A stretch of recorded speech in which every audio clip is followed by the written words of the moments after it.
Good evening. I'd like to call the meeting to order. This is the October 10th, 2018 meeting of the Lowell Conservation Commission.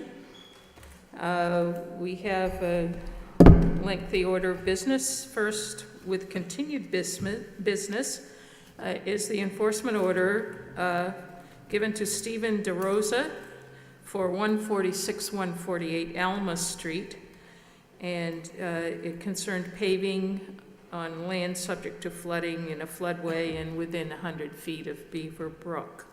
Is there anyone here to speak on that? Okay, we did receive a picture of recent events. At the last meeting, we had voted that the pavement needed to come out that was to the right side of the house, on the side closest to Beaver Brook. This was an area that was not paved previously. It didn't seem to fit with the two-family house, since there was perhaps 6 parking spaces on the opposite side of the house. So I at least am pleased to see that the pavement has been removed and piled up, and I'm assuming that the pile is on its way to removal as well. And if anyone is watching, I'm also assuming that the area is going to be stabilized. And that was the question I had for the proponent tonight, is what kind of stabilization they were proposing, and when that could be accomplished. So this then, I believe, will have to remain on our agenda until the next meeting, till we have further information or information from the office that the project has been completed as requested. I don't think we need to have a motion to continue, do we, Jared? We'll just put it on the agenda for the next meeting as well, and see if look for further developments on that. Next on our agenda is a notice of intent, continued business for DSM Realty, DEP file number 206786, and this is the project on 677 and 705 Pawtucket Boulevard. The notice of intent is for the construction of a 71,000 square foot market basket supermarket and a 12,000 foot retail space. Includes landscaping, parking, stormwater management, utility improvement, reconstruction of the parking lot of the existing restaurant, and it contains land within the 100-year floodplain and bordering land subject to flooding. So we have had two sessions of hearings on this project already, so this is a continuation, and we had a peer review that's suggested some minor changes to the project, and we discussed that at the last hearing 2 weeks ago, and we needed more time to look over documents that were submitted at that time, and we're now ready to continue discussing the adjustments to the plan that have been made, and I understand a revised plan has been submitted. It was on the city website, but I haven't seen a hard copy of it, so it doesn't exist. Okay, so if there's anyone here to speak on that, could you sign in, please, and introduce yourself?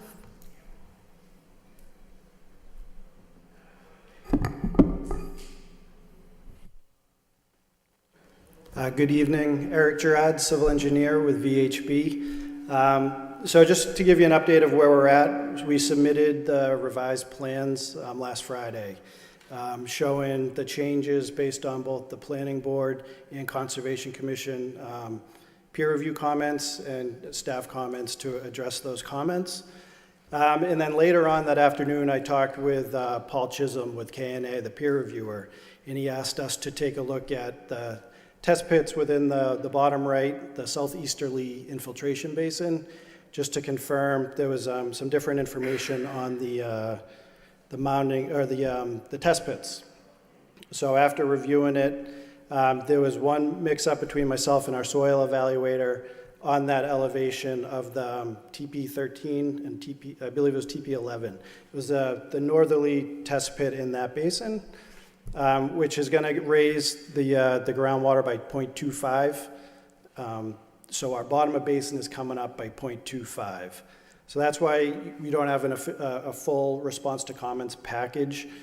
We have made those edits. I talked with both Patrick and Paul today and gone through. There's just a lot of backup information. So updating that bottom of basin, the modeling by just changing some orifices on the outlet control. All the stormwater, it's still all working adequately, correctly. There's just a lot of backup calculations with that change to repackage up and submit. So that's why the final package is not before you. We are working on that, and we'll get it back. And talking with Paul, he'll be reviewing that final package as well. In addition to the adjusted basin coming up, we also have that stamped existing conditions plan. I know that was an initial comment made by the commission on our first hearing, so we have that final plan as well.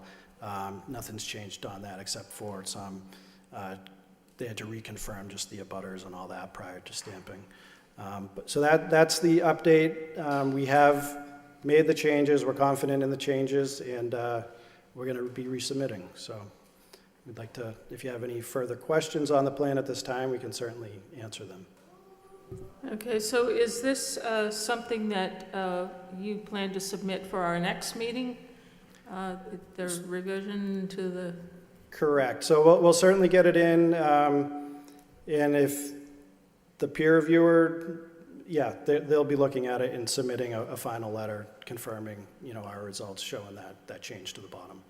Okay, so I think at this point we'll see if there's any questions from the commission, further questions or comments, and then there may be some people from the public that want to speak as well. Is any? I'm good. No. Okay. Is there anyone from the public that would like to ask questions, make comments, or speak at this time? I know most people have had a chance to express their views in the last two sessions of the hearing. Okay, so we had communication from the office here, which you've probably seen, of revised comments about submitting an operation and maintenance plan results occasionally, on a regular basis, I would imagine. Okay, and there was a checklist of maintenance checkpoints. And is this third proposed condition here, is this part of what's being revised to conduct a percolation test of one of the basins? Oh, at each of the basins, is that what that implies, Jared? That's my understanding. Okay. And if there's any change to the stormwater plan to bring it back. Those are proposed conditions. I just wanted you to be aware that those were out there if you haven't seen this document. Yes, I have seen it. Yep, we're good with those conditions. So the one was, an environmental monitor during construction, I believe. We're good with that, providing the annual or however frequent the city would like on the stormwater maintenance. And then the field permeability test prior to construction, just to confirm the data is the in situ in each of the infiltration basins that we're getting. Can you explain how that percolation test is accomplished, please? Sure. So it's technically not a percolation test. It's permeability in situ, it's a hydraulic conductivity permeability test. It's done in the soil at where you're going to be doing the infiltration, and that just confirms the rate at which the water is going to infiltrate into the ground. And a fallen head permeability test is pretty typical for that, and yeah, a geotechnical engineer would be doing that.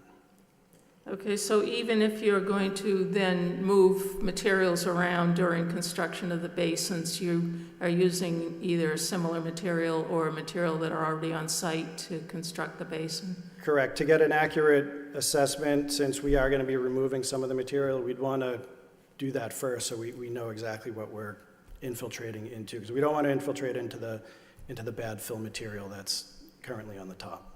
Okay, so this, where it says prior to construction, then that isn't exactly this situation. You do need to somewhat construct the basin before you do the test? We wouldn't construct the entire basin. It would just be where the test would be performed. I see.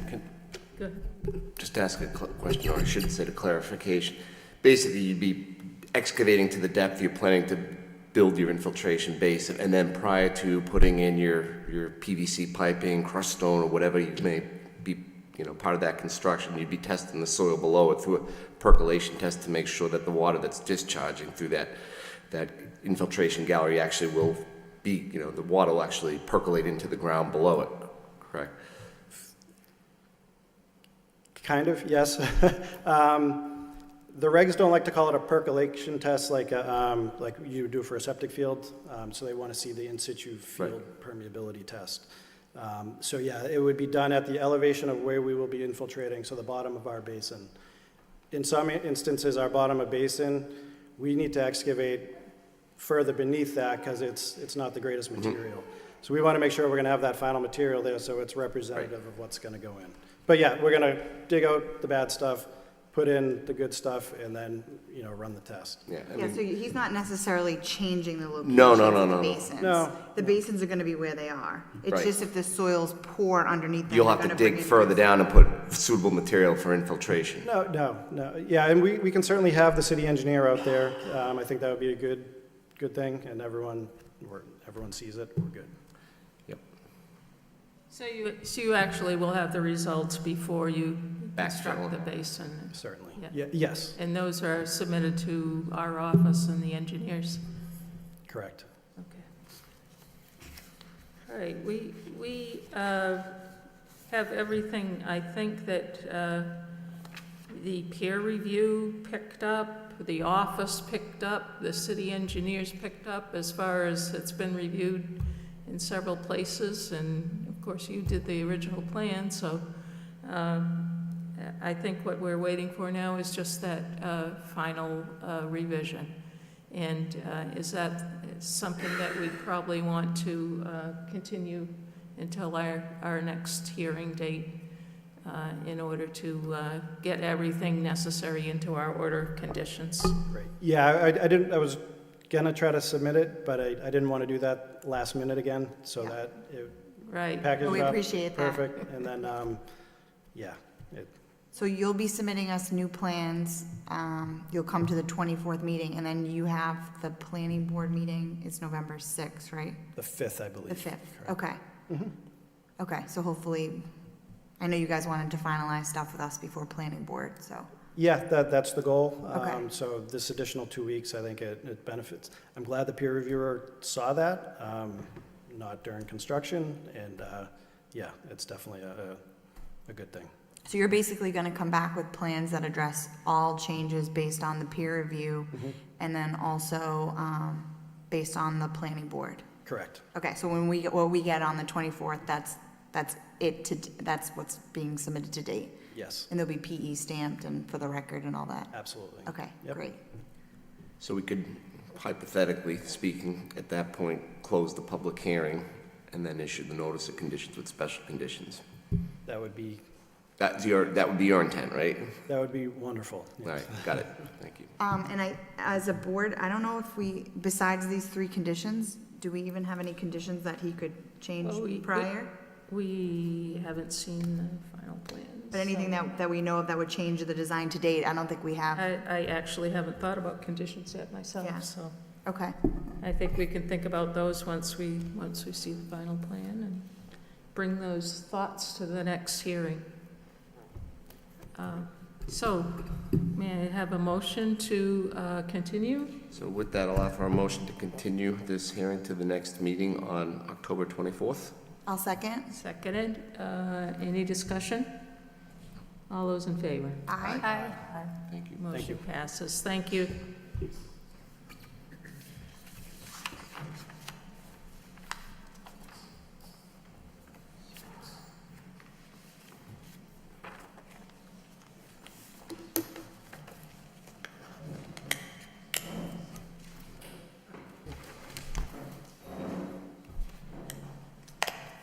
Next on our agenda, we have a request for determination of applicability from Jeff Hitchcock Jr. Of Billeric, and the location of the request is for 53 Melrose Avenue. A request has been filed to remove a tree in the front yard of 53 Melrose on land subject to flooding. Is Mr. Hitchcock here? Welcome. Could you sign our attendance list and introduce yourself, please?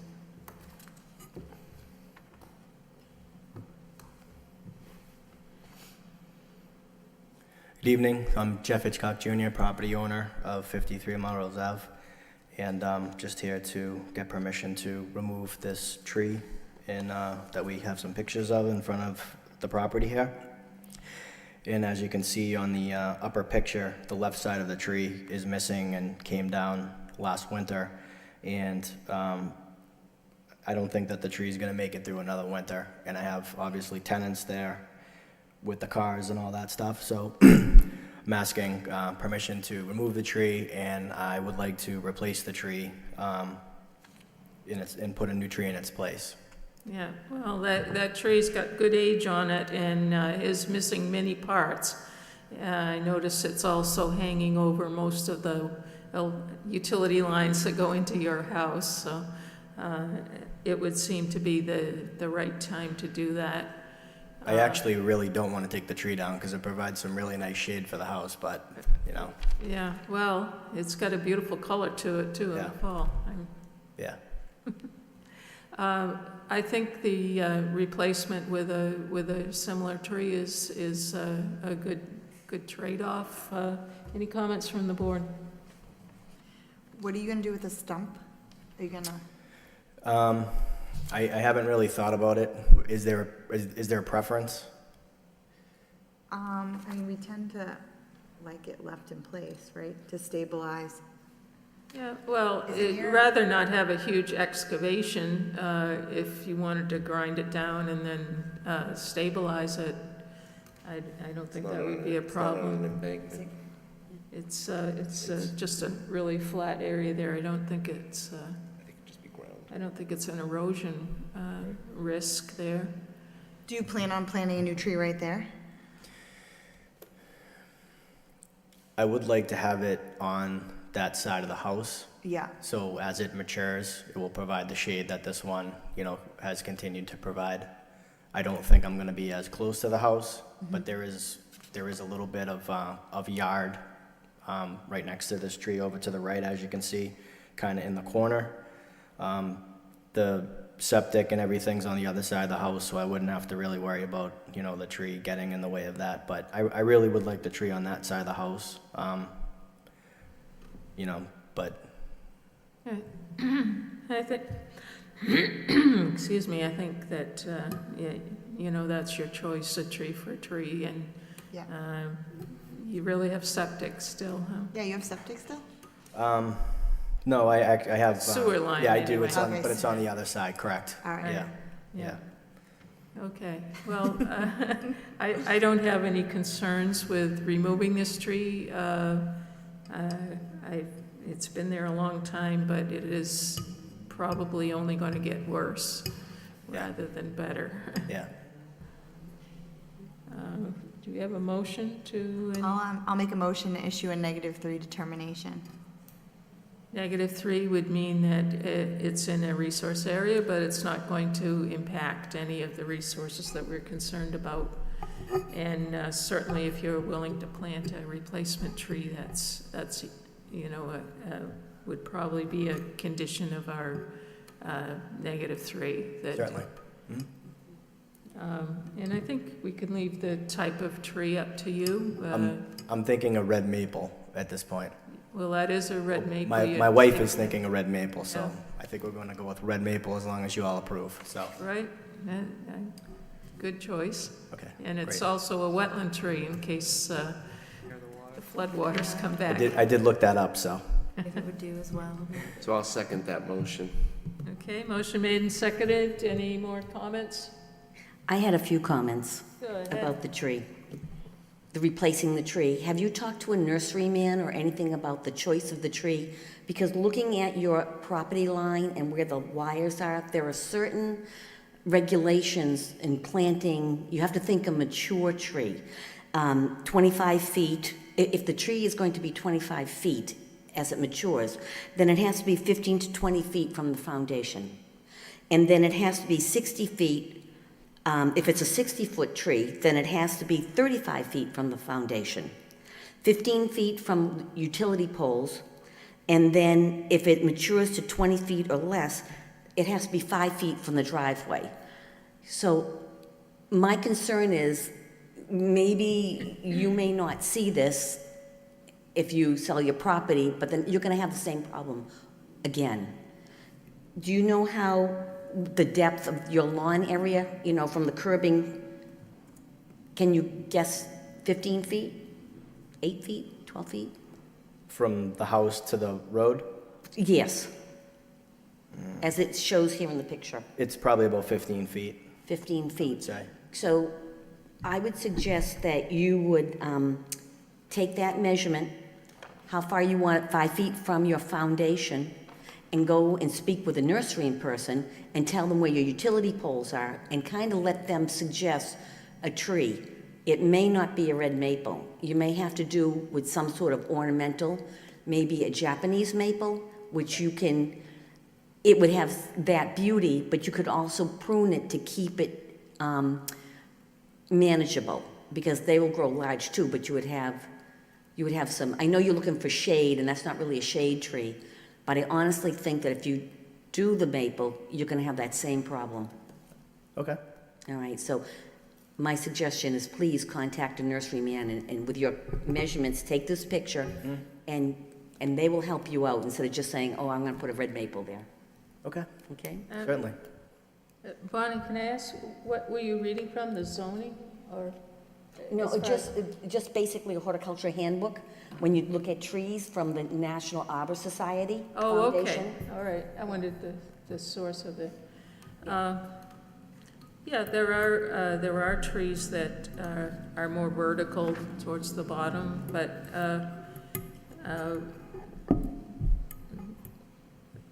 it seems that many trees don't live their full life anyway, though. If the tree were going to start to be a problem, for instance, it's up in your wires, either the utility company comes by and removes half of it and leaves a funny-looking tree for you, or some people just cut it down and start over. Supermarket parking lots are notorious for the trees never get old. Sure. But those are good points that Bonnie brings up to when you're choosing your tree too. Okay. And a tree book too will help you to get the mature size of some of the species that you might be interested in. The library would have horticulture books that you can look at, and, or the tree book from the National Arbor Society that you go online and find. And if you find something that you like, again, speak with your nursery person, and they're very helpful. Okay, thank you. Online too, they have pictures of the trees in all seasons and things like that. So we've had a motion, we had it seconded, and is there any more discussion? All those in favor? Aye. Aye. Thank you for coming in, and Thank you, have a good night. good luck with your tree.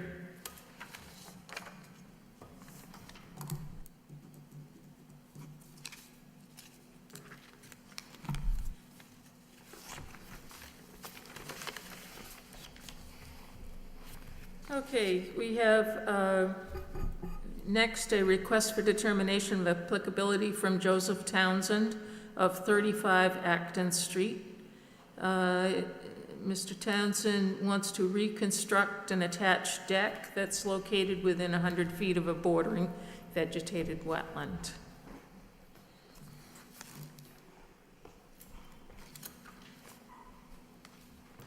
Good evening. Welcome. Would Hi. you introduce yourself, please? I am Joseph Townsend, owner-occupier of 35 Acton Street.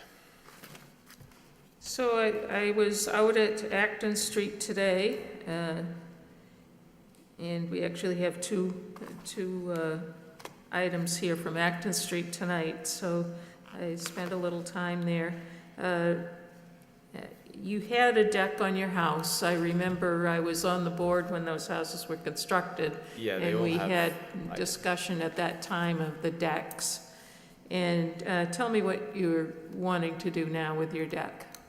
So the decks, as they were previously built, were dangerously unsafe. If they were put up now, they wouldn't meet code. The ledges are nailed onto the house, no bolts. The footings are sunk into 10-inch forms, so the actual post itself goes into the concrete, so the bottoms are all rotted out. Plus, they're 16 years old. They're reaching the end of their life. It's a miracle they've stayed up this long. My intention, it needs rebuilding. I'd like to make it 50% bigger with new footings and everything that accompanies that. Okay, so you're basically taking the entire previous deck down, Yeah. removing the footings that were used before. So the footings are actually they never reached the level of the ground. So the end of the wood was still below the level of the soil. So if necessary, they can just stay there, and we'll put new footings elsewhere. And I don't know if we got a diagram of what those new footings would consist of? The new footings are 12-inch forms sunk 4 foot on a gravel base, but they will then come probably 3 to 4 inches above grade to keep the wood up out of any possible And vegetation. how deep do they go in the ground? 4 foot, 4 foot. yeah, to get below the frost line. And what did you say they're made out of? It's a cardboard form goes in, a wax-coated form first, and then you fill that with concrete. Oh, okay. Yeah, A sono form is a brand name for them. okay. And is this a size that has been recommended to you by a contractor or a home improvement store or? It's something I'm doing myself. Okay, There's no contractors involved. all right. And how many of these footings are going to be necessary? 2 12-inch footings. I'm hoping that the footings currently used for the staircase moving down and the pad at the bottom of the stairs can be reused because the loads are much lower on them. So the current form for the little landing where the stairs turn, we're hoping to cap and reuse. So we'll put a new form of the top section of the old footing so we don't need to excavate all the way down. And you reuse those because it's only a 3x3 platform. It's never going to have a huge load on it. Whereas the main deck is going to have a much higher load, especially you get wet snow or something on it. It needs better footings. So,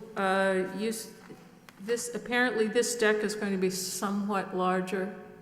It's going to be 40 square foot larger, yeah. So the current one 40? is 10 foot along the house. It extends 8 foot towards the wetlands.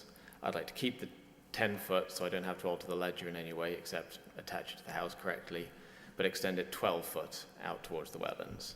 And it's how many feet off the ground? It's what you'd call a second story, so Second it's story. 10 foot-ish. Okay, so I'm not aware if this is a flood, whether this was a flood zone in the recent past or not, but. Not in the last 16 years, so that's all I know. Uh-huh. Or not according to the insurance record from when I purchased the house. You don't have flood insurance. The flood insurance is included, but there's never been a claim. So the house was built 16 years ago and there's never been a claim on flood insurance. Okay. So that's all I'm aware of. Questions from the board? How many footings do you have now? So you're adding 2 new. Replacing 2. There are 2 at the moment. 2 new ones would go in. So you're basically replacing, you're just bringing the deck out. Yeah, and You're not in our, so we have a 50-foot no build. It says you're in the 100-foot buffer. yeah. But you're not in the 50-foot buffer, correct? No, according to the plans, I think it's 54 feet. Perfect, that's okay. So, and if you're doing 2 for 2, you're taking those out and putting in 2 new ones. If you want me to take them out, I can. My plan was to leave them there. Like I said, they're below grade, so I just chuck a bit of dirt on top and, Grow some grass. yeah, leave them Okay. as they are. Okay. So I'm curious, perhaps you've lived there too long to know the answer to this, but we had quite a bit of discussion when those houses went in because they are, very close to the wetland line. Yes. Some of them, there are, I believe, 3 sets of duplex condos there. Correct, yeah. And some of them are even closer to the wetland than yours. Was that, were you made aware of that when you purchased the house? No, it's something that's only come up now. I had absolutely no idea that this was a thing. Okay. But I was aware of the wetlands because last year we had a beaver problem. They came in and they cut down a lot of trees and flooded out, changed the way that the stream moved through the wetlands. Mm-hmm. But that's all been taken care of by animal control now. Yeah, okay. So a deck, such as replacement, such as you're doing, I don't think is of too much concern to the board. We want you to continue to respect the wetland line and not clear or dump yard waste and things like that out there. But I think this is pretty much an even trade, especially if it were a little lower, I might be a little more concerned, but it is a 2nd-story deck. Does anyone else have any comments? Yeah, is this it? Yeah. Yeah, so 1, 2 are the new Mhm. ones? Yeah. So I don't know if we're ready to have a motion on this. This is a request for determination. I'll make a motion to issue a -3 determination. I'll second it. Motion made and seconded. Are there any conditions necessary on this one? With the condition that you don't go in the 50-foot buffer. Okay. How would I know? I mean, obviously the easiest way to do that is measure it, but what do I measure to? There aren't markings. No flags or anything. If there I were believe- once, believe there's a plan on file at the Registry of Deeds of your Yep, this property that shows the wetland line. So that's the line that we're measuring from. It may not be a straight line with your boundary, but it does cut across, the corner. okay. And, you can, if you have a scale on it, you can measure and see exactly where that line is. Some of it may actually be lawn in your yard at this point, but the part that's vegetated and is obviously, maybe it even drops off there in the back as far as elevation and Okay. goes down to the stream. Yeah, that's the area that we want to protect. So looking at this, I actually submitted this as well. I don't know if you have a copy. It does actually look like the property is within 50. Just looking again, the 54 measurement is from the concrete slab to one point on the wetlands line, but it then moves up closer. Yeah, I So- think,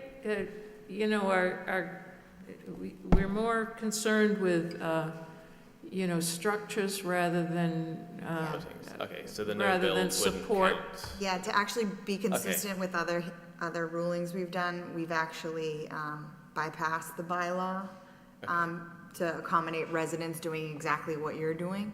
Even though you're in the 50-foot, if you have like a mowed buffer zone, it's more so to protect the wetland from industry and big buildings and whatnot. Yeah, So, Lowell is, a very tight area, and most neighborhoods don't have that much. What we wanted when we put the 50-foot in there, we wanted to prevent people from building within that zone and then leaving no backyard for a family to use. You have a usable back space exactly. there. Quite large. And mowing that area and keeping it mowed as long as you don't encroach into what's a natural vegetated wetland is fine. It's not going to cause pollution or anything like that. Yes? No? So I'm gonna rescind my condition and just issue a -3 determination. Just so you don't have to worry about breaking rules. Yeah, It's always good. yeah. I'll What second. are you gonna put I'm in? gonna take back the 50-foot condition and just Oh. say I issue a -3 Okay, determination. all right. And I'll second that Okay. amended motion. Okay, so we have a motion to issue a -3 on this particular project. He is very close to the 50-foot and within 100 feet of the resource area, but he's not going to negatively impact it as far as the board is concerned. All those in favor? Aye. Thank you. Thank you. and Good luck. Good luck.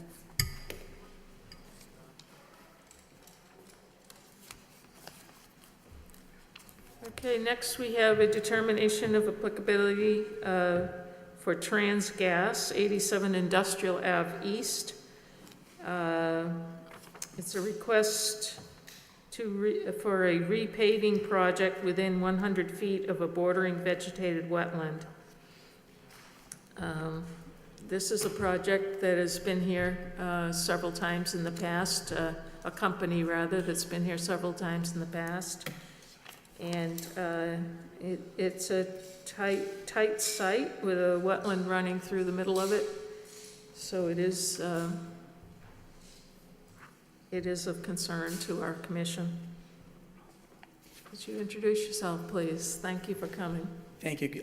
Good evening. Thanks for letting me speak. My name is Timothy Mann. I live at 39 Florence Road in Lowell. Oh, are you in a butter?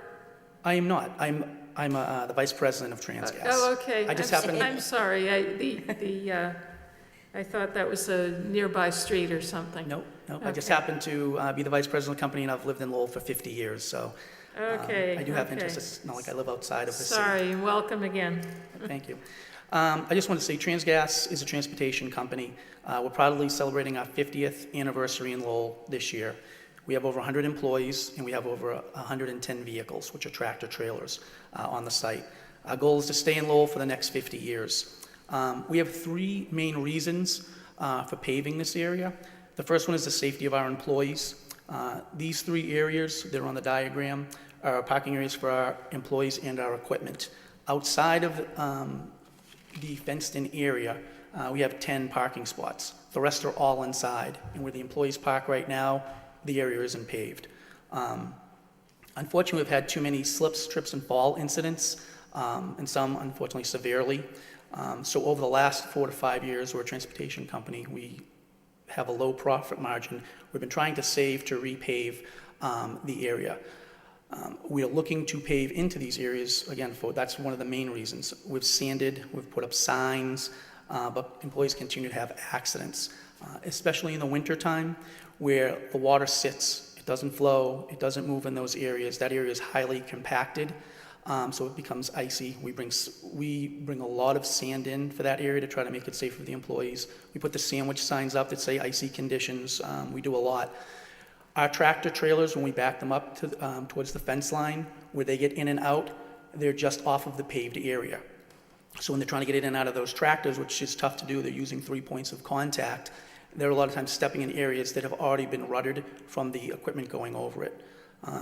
The second reason, after the safety employees, which is our foremost concern, is the corrosion of the equipment.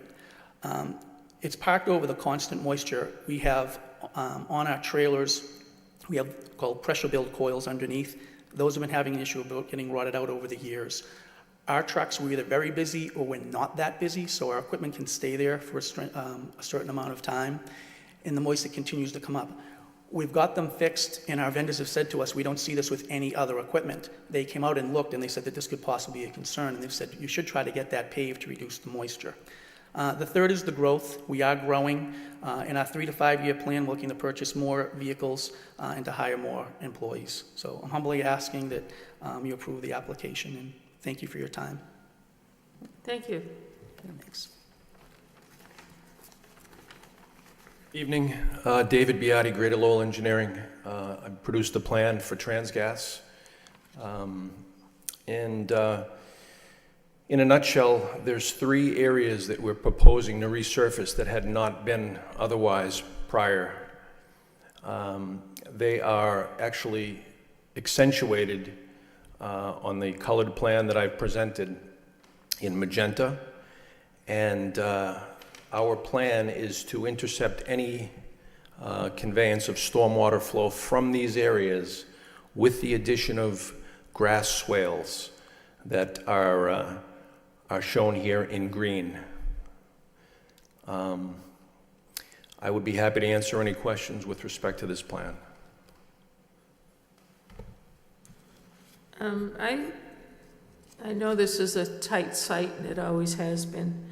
My first impression of the plan was that it's a doubling of the paved area that exists there right now. I know you probably know your needs and for capacity as far as parking.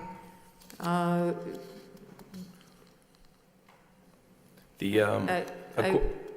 sorry. Go ahead. Well, I was just going to say that according to Mr. Meehan and the Transgas folks, most of this, their site is utilized with either the storage of vehicles, the turning of vehicles, or the parking for their employees, as well as the trucks. So we have proposed to keep a pretty decent setback in a lot of instances. Setbacks from the 40-foot drainage easement, setbacks from the property line as well. Pretty significant setbacks. So in summary, the proposed plan ultimately calls for a total impervious area of about 60% of the site, still leaving 40% to wetlands and other non-impervious areas, or open space, for that matter. So we think that it's been gracefully suggested and designed here, as opposed to attempting to pave right up to the property lines. You know, as has been mentioned, there are certain treatments necessary for the pavement in the winter, for instance, sand and things like that. I believe there's a sedimentation basin that was constructed in a prior project, but I'm wondering where there's a lot of new pavement proposed on the other side of the building. How is the sedimentation from those areas going to be dealt with? It's a great question. First, the existing conditions of the non-paved surface. Can you speak into a microphone, please? We're being televised. Sure. I can do it from here. The existing conditions of the graveled areas that are not paved and that we're proposing to pave are a hard-packed gravel with probably 95 and upwards % compaction. So anything, any stormwater, rainwater that were to hit these surfaces, or winter snow melt, would make its way ultimately into that 40-foot wetland without being mitigated. So the only mitigation that is currently taking place with respect to that grass swale, forebay, and sediment basin is in the lower left-hand portion of proposed area number 3. I'll point it out. Right in here. That's what's making its way into that swale now. Everything here is sheet flowing in one direction or Can you speak into the microphone, please? Dave, do you want one of these? Yeah, just grab one of those. Yeah, Press the button. there you go. Is that okay? So in proposed resurfacing area number 1 here, I do have an existing conditions plan that I've submitted as well. There is no mitigation for any of the the snow melt or the stormwater that would have hit this surface right here at this particular point. Half of the existing paved surface, and actually, excuse me, most of the existing paved surface makes its way into a yard inlet located about here, right behind the gas pumps, which flows, it only has a 12-inch sump, and it flows directly into the wetlands. The mitigation and as it exists today is very minimal. So I guess to go back to your question, we're proposing grass swale here, here, circumventing this proposed surface, resurfaced area number 2 here.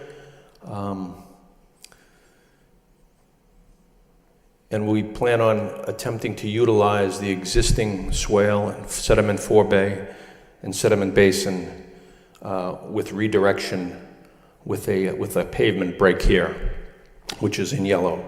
So we're proposing actually to mitigate an awful lot more than has been in the past and it is existing presently.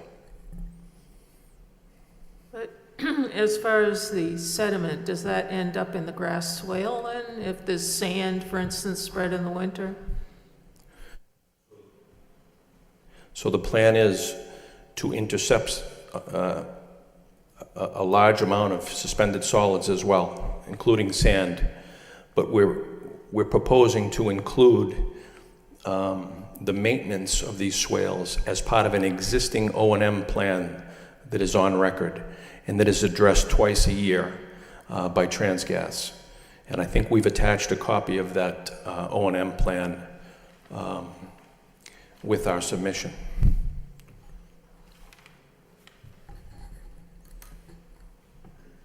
So is the regrading going to be necessary in order to get the runoff to go into those swales?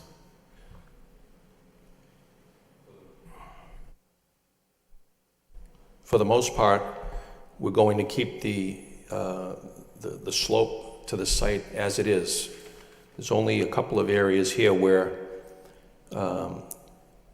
stormwater would make its way in this direction towards that wetland, and we're going to intercept it with just some pavement breaks and some redirection, like an asphalt swale. Same thing here.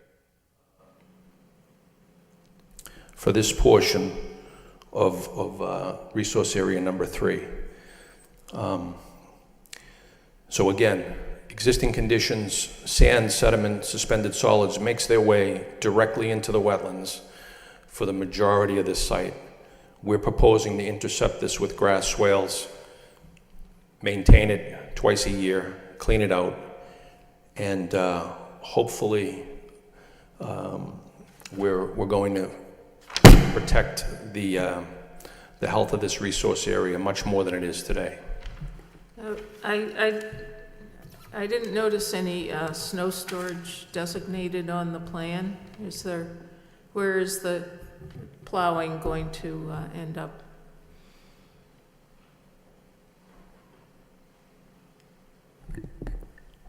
Currently, one area is right here, and a second area is here, and the third area is here. And part of that was going here because if there was any snow out, it was going to go into the swale, into the check dams, the sediment forebay, and the detention basin before it went through the Gabion and then if it went out. But that's where they are. So there's one, two, and that's a third area here. This is the first area that we go to.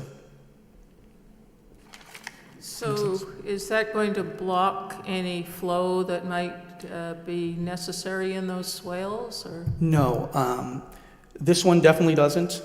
This one won't over here because we'll have a swale that goes, you can see it like in an L form, almost, a little bit more than a 90.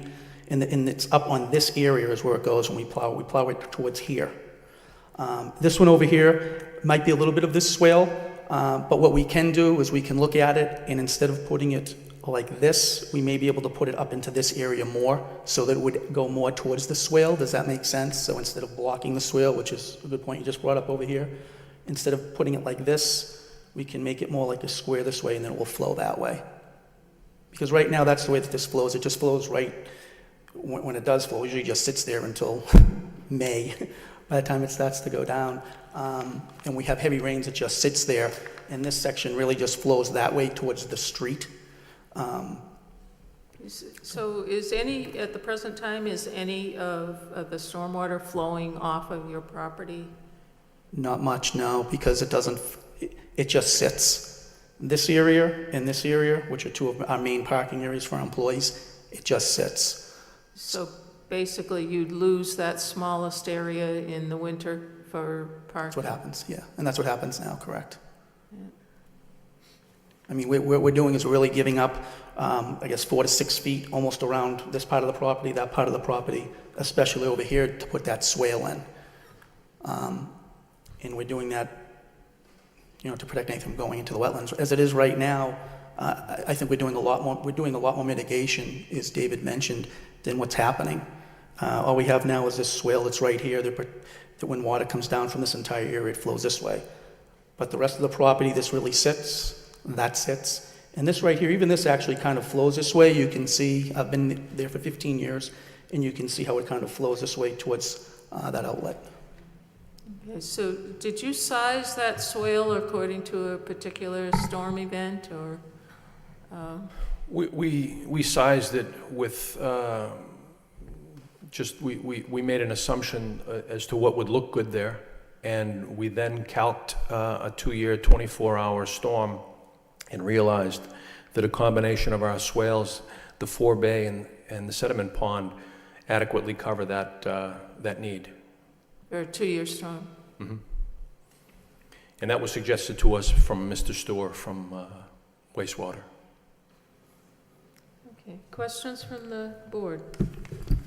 So, looking at your existing conditions plan, and what was throwing me off is, there's obviously a 100-foot wetland setback there, but it's somewhat of a moot point because from what you're saying, the existing conditions already show that compact gravel right up to the wetland area with minimal treatment at this point in time. So if I understand your proposal correctly, in the areas where there's compact gravel, you're looking at putting in pavement, but putting in around those areas with the direction of the ground, where the sheet flow goes, putting in those grass swales as a method of treatment to get rid of the suspended solids, which would create a better condition for the wetland that currently exists. Is that correct? Exactly. Okay. I just want, because obviously that throws you back. The whole reason for a setback is not to do any disturbance right up to the area of the wetland, but you already have an existing condition where it's compact gravel up into the wetland area and presumably very minimal treatment at this point in time. Yes, All right. exactly. Thanks. How many inches are you putting down?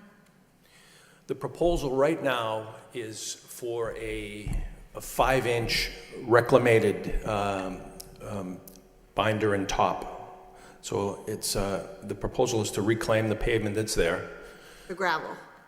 the pavement and the gravel, the whole site that we're proposing, as well as the existing pavement, Okay, you're gonna replace, that and was come my next back question. with Okay. a more consistent base Yeah. binder and top, which is about 5 inches. 3 inches of binder and 2 inches of top is the proposal they've gotten from a local paving contractor.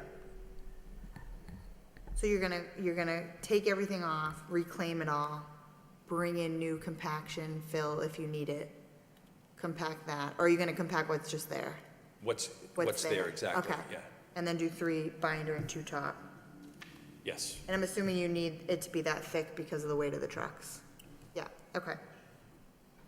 And I just want to note that the 100-foot buffer zone goes through like half the property. So the other half is out of our jurisdiction. It's right here. Yeah, It's right here. okay. A little too much magenta in my color scheme, but I love the magenta. Yeah. Bring on the pink. Okay. So it looks like there is actually an intermittent stream located, well, it actually flows through the whole property. So that would extend the buffer zone out a bit into the area 1. And I'm also concerned with the grass swale being in that northeastern section and it being really close to the bank of that stream. So I think that needs to be reevaluated. And just generally, there's a lot going on here. I think the project is necessary, but I don't think an RDA is appropriate for this type of project.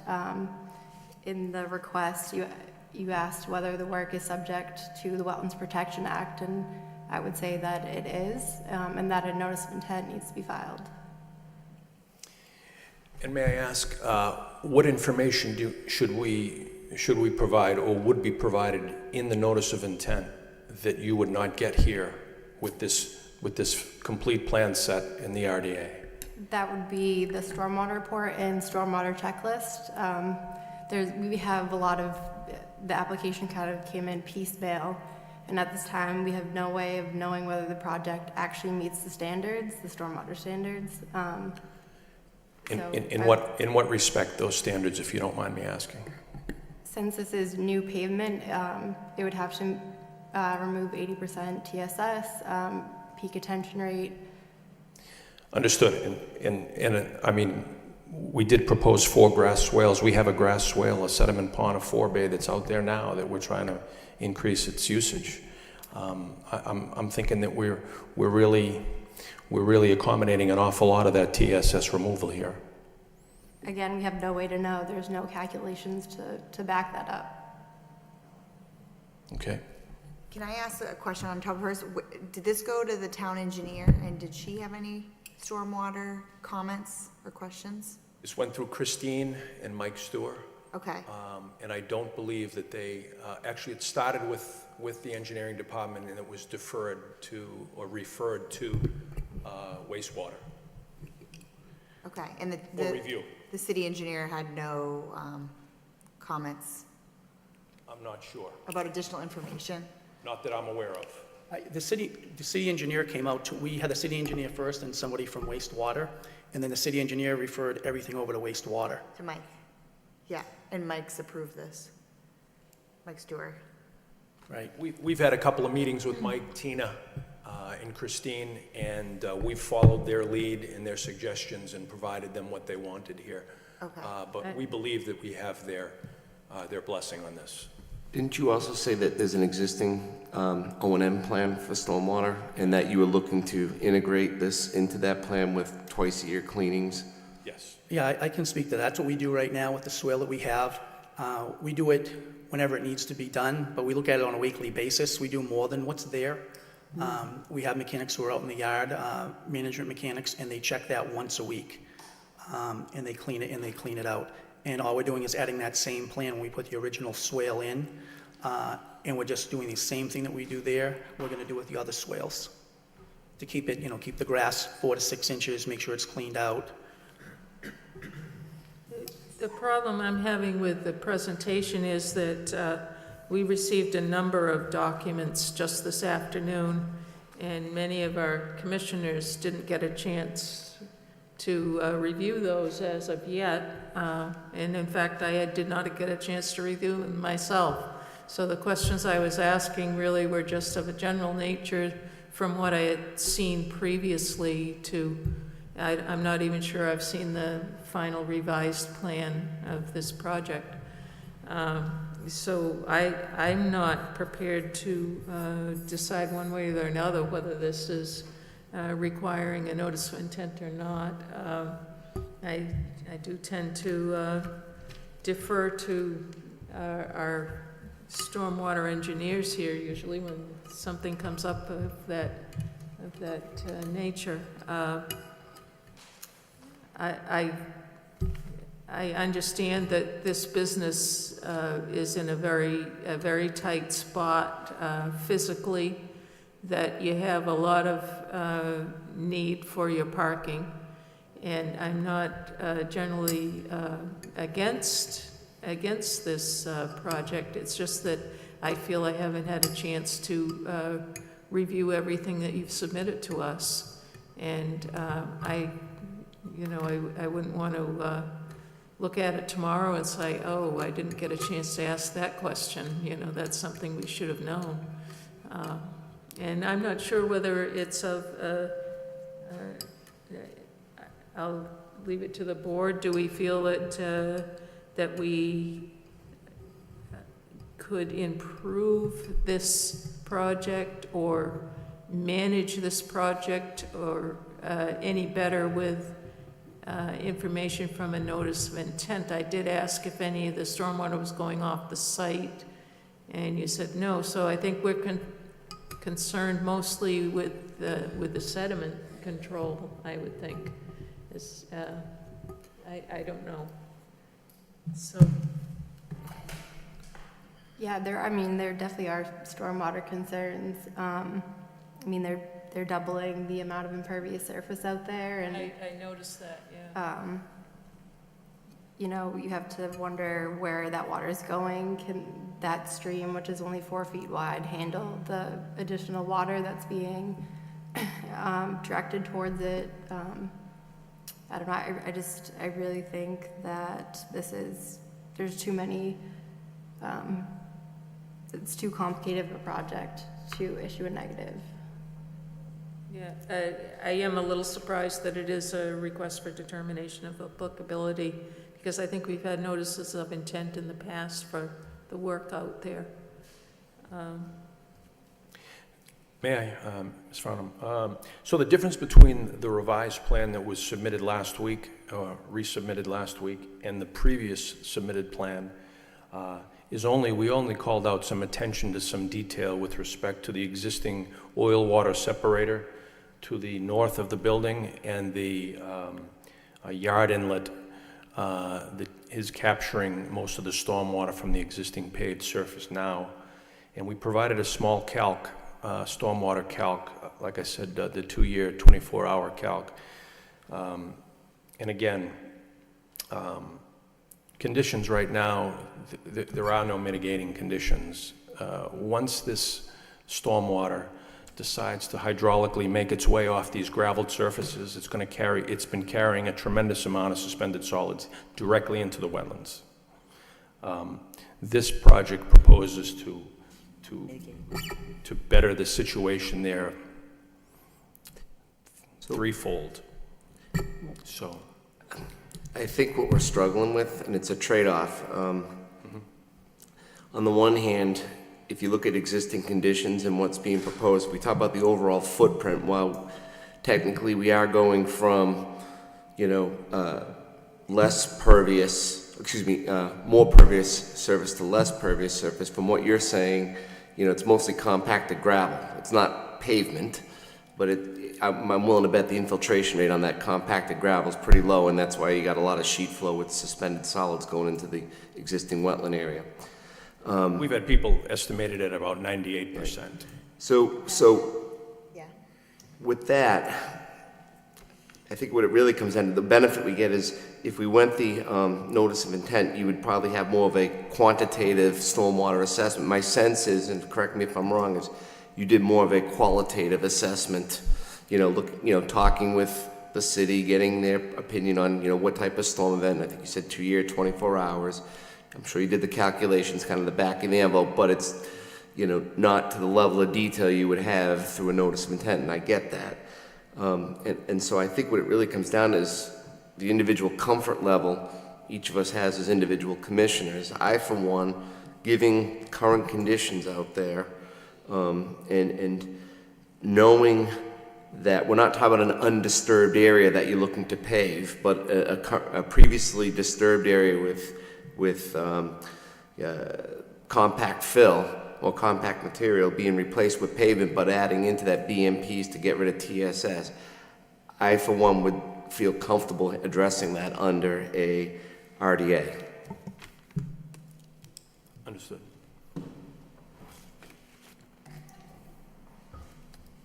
So, yeah, I will say, when this did come up, I was surprised that this wasn't a notice of intent, because when there is new pavement, we would normally require that.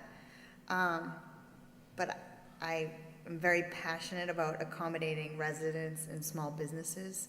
So I feel like it is very gray, because you do have the existing gravel at a 98% compaction. So if we are gonna continue to next meeting, because commissioners want to review this a little bit more, I would vote to accommodate this local small business that's been here for 50 years, and not make you do a notice of intent.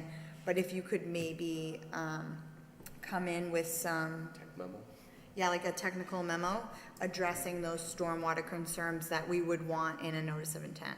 Okay. Which, Dave, I know you know what those are, so. So instead of making you redo the permit and all that, just address what a notice of intent would require. Sure. That yeah, just to accommodate. And I would second that. Was that a motion? No, I'm just saying, I would agree with that. I think a tech But memo. I do think moving forward, our rule of thumb, an RDA would be if this entire site was paved and you were repaving it.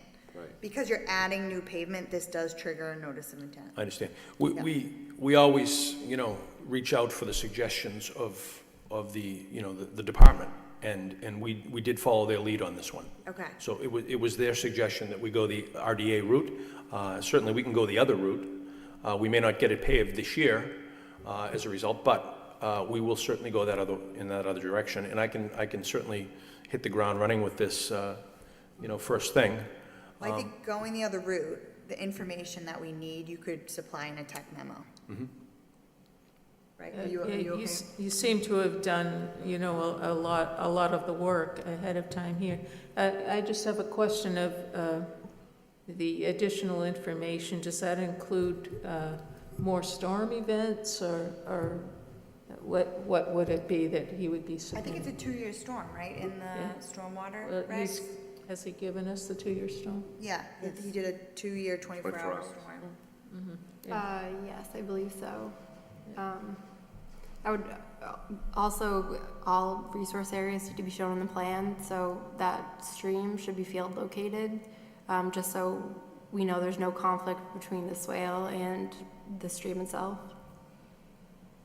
And then, yeah, Dave, I guess also to piggyback on her original comment, the 100-foot wetlands setback, is that 40-foot drainage easement where you show a wetland? Should the buffer zone be moved over? The easement that's on like where are we? East side? Yeah. Should the 100-foot buffer zone line accommodate that wetland? So, That's where the stream is. Yeah. The stream's in there, and there might be additional wetlands on either side too. we only referenced a VHB plan that was done a few years ago, that was also submitted with the package. Yeah. And obviously the wetlands were flagged, and we located enough elements of their flagging, and with their plan, we made some determinations that, when we overlaid the plans, they were spot on. But I didn't see anything over there in that northeast section with respect to flags or anything. And in fact, I think the VHB plan makes a reference or a note that that area was inaccessible. Is that correct? Yeah. So, I guess if you could go out there and do a field visit, and if there is a stream in there, sure. if you could adjust that 100-foot wetland. Absolutely. Which it doesn't probably change our determination, just to be accurate on the plan submitted. I don't think, you already paid the money for VHB to go out there and do wetland flags years ago, you don't have to reflag it. Sure. So what that would do, if that was the case, you'd have a going due north almost, running parallel with that Indian Street, that 100-year that 100-foot buffer that currently goes almost perpendicular to that intermittent stream. Yeah, instead of it bending east, it'll probably just stay north. That line, yeah. Like I said, it gets back to my original comment. It's kind of a moot point where that 100-foot buffer is, because the whole area, you know, has some level of pavement or compact material. And then Dave, what's the blue dash line where the pavement goes over, like the trucks can drive over that? Is that just like a small culvert? Leading into the new Area 3? Is that like a culvert that connects the wetlands? Yeah, there's a culvert across there. Okay, Yes, there's a culvert that goes underneath that portion. It's, I guess you'd say southeast. But yes, there's a culvert that goes underneath, which connects our area, that's correct. okay. And is that in decent condition? Yes. Okay. Would you be okay if we made a condition to also like continue to maintain that as well in the O&M plan? Yeah, no problem. Okay. Yes. Yeah. Yeah, there's two, the existing conditions plan calls out two 24-inch CMPs Okay. with inverts up and downstream. Yeah, and it's in really good shape, and they maintain it quite a bit. That in addition to the swale. Is there any further information that members of the board would like submitted? I just have one question. Have any of the abutters been notified of this project? No. They don't need to be. No. Yeah. No, we haven't gotten a butters list or sent anything out to the abutters, no. And the NOI would make sure that the abutters were, because it looks like Ashby Way, it looks like it's gonna be like right in their backyard almost, where this paving is gonna be happening. I believe there was a notice in the newspaper about the hearing, Yes, there was, non-hearing. yes, it ran, so there's a notice in the paper. I'm just curious, okay. Yeah, there was a notice in the paper. I'm just curious how, their actual, when that land was built over there on Asbury Way, They- Asbury, yeah. yeah, when that corner of that part of that lot where those homes went in, there were 11 that ended up becoming 7 or 8, their sheet flow can sometimes come into our area. So I'm not sure how this would really affect us. Yeah, they're at a higher elevation. They're at a than much you higher are. elevation, correct. Even, so all the houses around the area are all higher elevation? That area, the houses are higher. That area over there is much higher. The other houses are much further off. I just want, the residents that are living over there to be aware of what's going on. Sure. I was gonna make a motion, there were no So- other comments.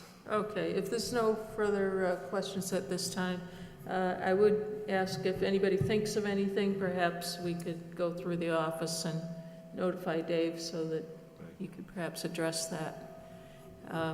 We do meet in 2 weeks. Right.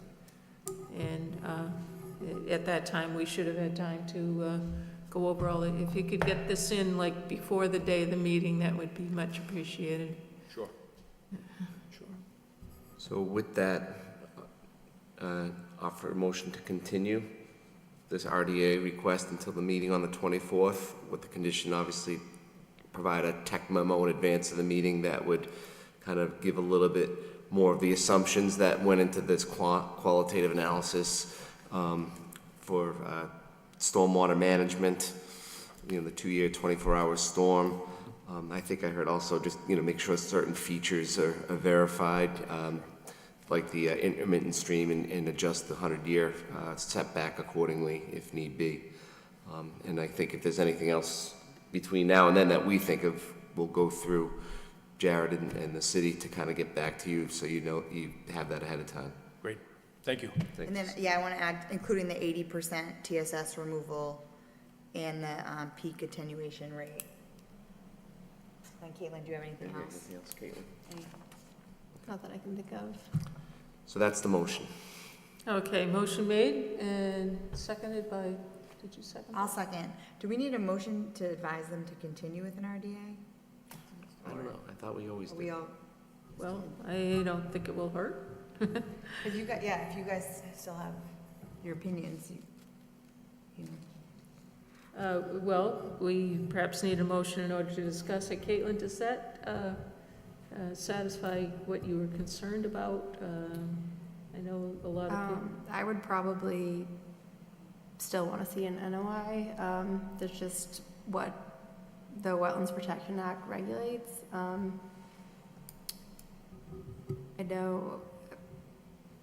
I don't know, there's just a lot of questions. I guess I would have to see the technical memo to really know whether or not the standards were met. So it's hard to say at this time. Yeah, I do know that this particular company has been here several times over the years and has followed through with what they said they were planning to do. You know, and it's a really neat property out there. When you drive by, you don't see any trash or anything else around. It's, you know, it's a good property, and I think good owners, and I'm hopeful that we're just going to get enough information that it won't impact any of the neighbors or cause a concern for the company themselves. So if there is anything else that comes up, I think we ought to address that.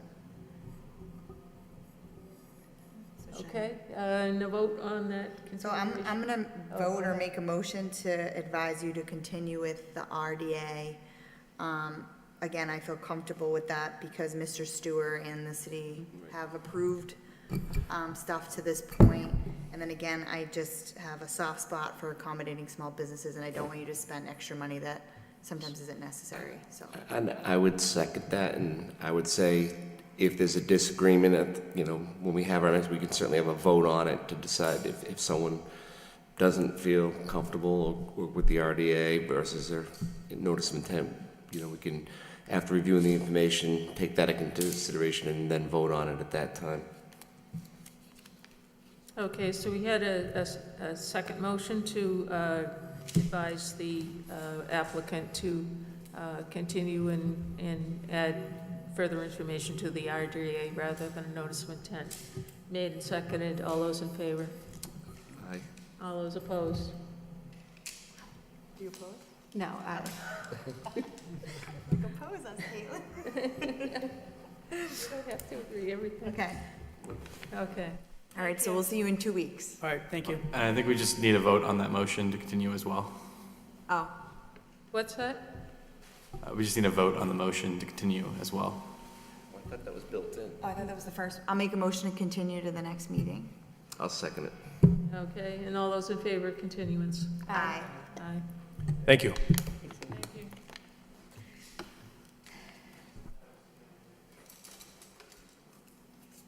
What's that? Are you opposed to the?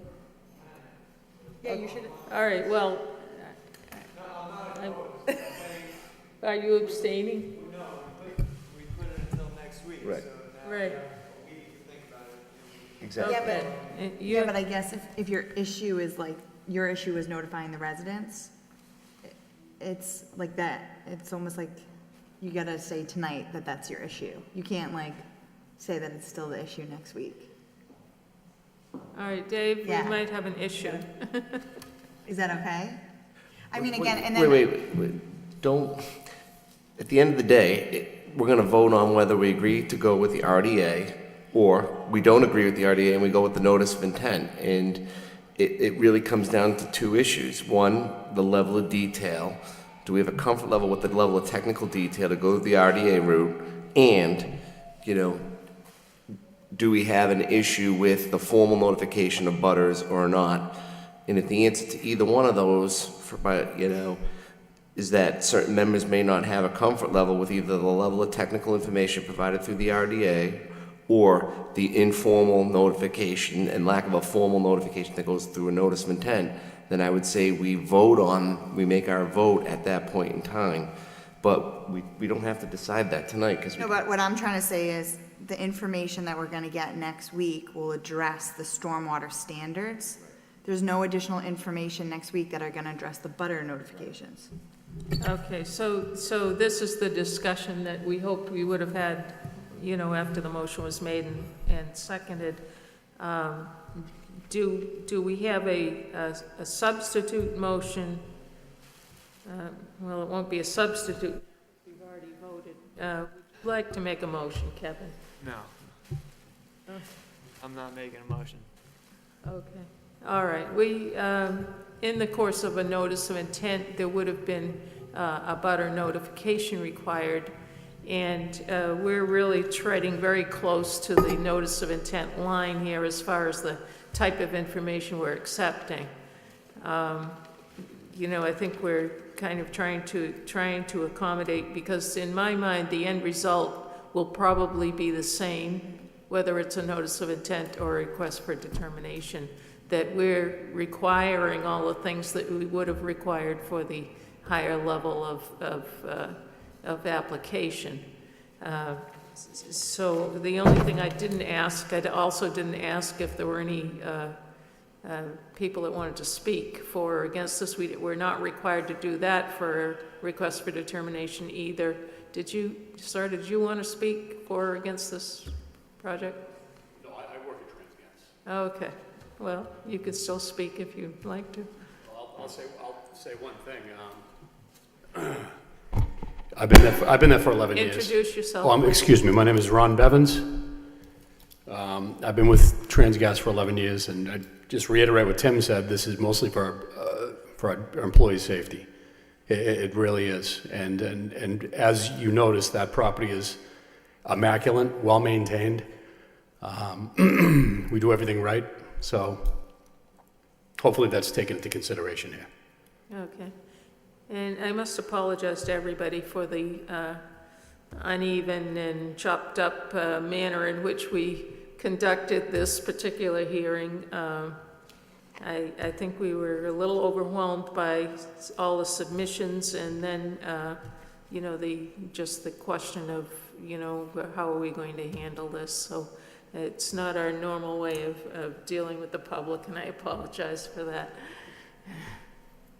So I guess we're to the point now, we don't need another motion on anything as Yeah, far as... we've already voted, so I can continue with the night.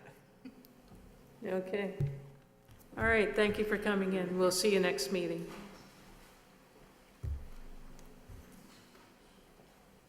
Okay, our next request for determination of applicability is submitted by Julie Sullivan, 21 Acton Street. It's for the construction of a 192 square foot shed located within the 100 feet of the bordering vegetated wetland.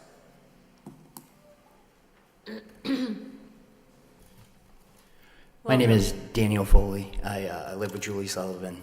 I was the one constructing the shed in the back, and I believe we've been told that we don't need a permit for it. It's 192 square feet. We've been told that by the building inspector. When I originally built it, I put it in line with the rest of the sheds from our neighbors. Everybody has a shed that pretty much abuts, touches the vegetated wetlands. I am willing to move the shed wherever the city would let me have the shed on the property. The only issues I have with moving it is there's only one spot on the property where it could possibly go to comply with building codes, being 10 feet from the house. Other than that, I really got nothing else. Okay, as I said earlier, I did visit Acton Street this morning because we had 2 projects on that street. I was a little bit upset. This is why I asked the previous neighbor of yours if he was aware that there was a vegetated wetland in his backyard when he bought the property, because I spent some time this morning on the Registry of Deeds site looking for the order of conditions for these properties which were supposed to be recorded, and didn't find any, and I also didn't find part in your deed where it mentions that you have wetlands in your backyard. So, and then I did spend a few minutes being a little upset that the construction had already started, where, you know, you are so close to the wetlands. And we do have a wetlands bylaw that says there should be a no disturb zone of 50 feet. Well, your house is probably slightly less than 50 feet from the wetlands, your house itself. And then I got over all that when I went around to the other side of the river, the brook, and I looked back at your street, and I did notice that almost every single house on the street has a shed on the back property line, and I've been here long enough to know that probably none of those people came to the Conservation Commission when they constructed those sheds. So now you're here taking the brunt of all of those years of abuse for your shed. And I just can't, I can't in good conscience say that you are the one person on the street that doesn't deserve to have a backyard shed. However, this once again gets into the problem with the city of Lowell being neighborhoods are very tight. We have numerous brooks, rivers, wetlands that tend to be abused and overused, and we've got flooding problems, but it comes back to issues that almost are beyond the property owner's control. The first being education that they even have a wetlands, or that they have a wetland condition that needs to be addressed if they want to do anything with their back property. And so notifying people about the wetlands law is one issue, and then keeping the wetlands themselves from being abused is another. So I did notice that your shed has a back door or an opening. The shed is partially constructed. I might explain if you haven't been to the street today. The shed has everything but the walls on it. I was in the process of building it, and I got a stop work order from the building inspector. Right, and he the told building me- inspector apparently took a left turn on Acton Street one day because the previous person also had a stop work order. There isn't a back door on the back of the shed? No, there's a side door and a front door. Okay. So our concern here, excuse me, as I said to the previous neighbor, is that the wetland not be abused, and that abuse would consist of, you know, taking down all of it, the wetland vegetation that exists out there, filling, dumping yard waste, trash, anything that would degrade that area and make it unable to function as a wetland. So your shed, and I'll open it up to the rest of the commission, your shed is in the 50-foot buffer zone. It is almost completely constructed. I would tend to believe that you didn't know you couldn't do that without a permit, and everyone else on the street has a shed, so I throw that out there. So with that, you know, thinking about the protection of the resources Commissioner Varnum just mentioned, you know, if one were to avoid doing those types of things like throwing grass clippings in the wetland, cutting down the vegetation, you know, I'm looking at it from the perspective of it's a structure that's within, you know, the 50-foot no-build zone, yet it's not a permanent structure. If I read correctly, it's on 9 cinder blocks. Correct. I built it with the intention so that if we ever moved from the house, I could take it with me. Right. So I think it's challenging, as Commissioner Varnum pointing out, because, you know, there's already sheds out there, and how and when they were built, I mean, you know, I don't know, and you know, we don't want, or I certainly don't want you to be the kind of the focal point of something that, you know, wasn't done correctly. That So what I'm looking at is kind of the performance and the outcome. I mean, is that having that shed there, is that going to have an adverse impact to the resource? I, for one, would argue that given its temporary status as a structure, it's not a permanent structure that's, got foundations, in the ground, it's movable. And that combined with not doing anything to the existing vegetation would lead me to have a comfort level to give some leeway in the situation. Is the shed in mowed grass? Yes. So you didn't like mow extra wetland for the shed? It was No. already, mowed No. lawn? Okay.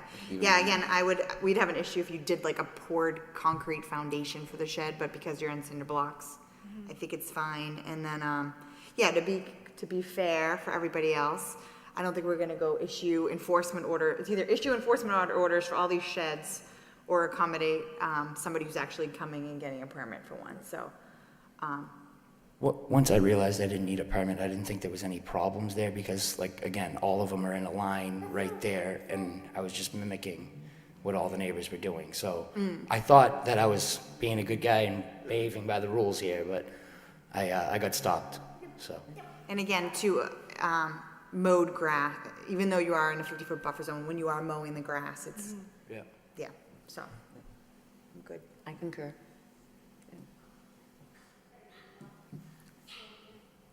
So, So I'll make a motion to issue a -3 determination. I'll second. okay, motion made and seconded by the Caitlin's. And all those in favor? Aye. Aye. Aye. That means you got your permit, you can build your Thank you shed. very much. Thank you. Yeah. Take care. Thank you very much. Have a nice night. Too, thank you. It's a late night for them. Okay, we have other business. National Grid has submitted a gas line vegetation maintenance plan. What's this, Jared? Is this something we have to approve or It's just an FYI, right? notification? Yep, just a notification, so it's letting you know that this is sort of the routine vegetation maintenance they do on that gas line that's already existing in the city. It's sort of like what the railroads do with us, sometimes issuing that notice to us as a, courtesy, right? Exactly, same spirit. Okay, so I did get an email today about 489 Pawtucket Street. An enforcement order has been issued. This is the, and I might get this wrong, the Lowell Motorboat Club. Yeah. And the issue is paving of a boat ramp down to the river. And Jared, I believe that was, there doesn't seem to be anyone here to speak on this, but I believe that was your notification to them. That's correct, so we only sent out the enforcement order yesterday, so we didn't think that they would receive it in time to be able to come to the meeting tonight, so we've requested that they come to the October 24th meeting. Okay, good. So I looked on the map, it looked like there was already pavement there. Yep, I believe so, that there was already the boat ramp there, but they Yeah. were repaving this area and had not come So before. if they you guys. came before with an RDA, they would have been no enforcement order, right? I can't comment on that discussion Yeah. from earlier. Presumably. Okay, so do we want to ratify this enforcement order tonight, or would you rather we wait until the next meeting? I think it may be good to have an opportunity for the people that we've sent the enforcement order to come to the meeting, but it's up to, your purview. Okay, Wait. that was the question I had, is whether it was paved previously or whether this was a new project. Yeah, and so information we'd be looking for is if they took, did they reclaim it and then put pavement on? And Did they- also the extent of the paving. They seem to have had a little extra pavement perhaps and put it up on the side. Right, and that's all information that hopefully they would be able to provide. Okay. Okay, so we'll look forward to this one on our next hearing date. Is there anything else, Jared? No further items from us? Okay, anything else from the board? Okay, Motion, please. I'll make a I'll make a motion to adjourn the meeting. Motion to Second. adjourn, seconded, made, seconded. All those in favor? Aye. Thank you and good night.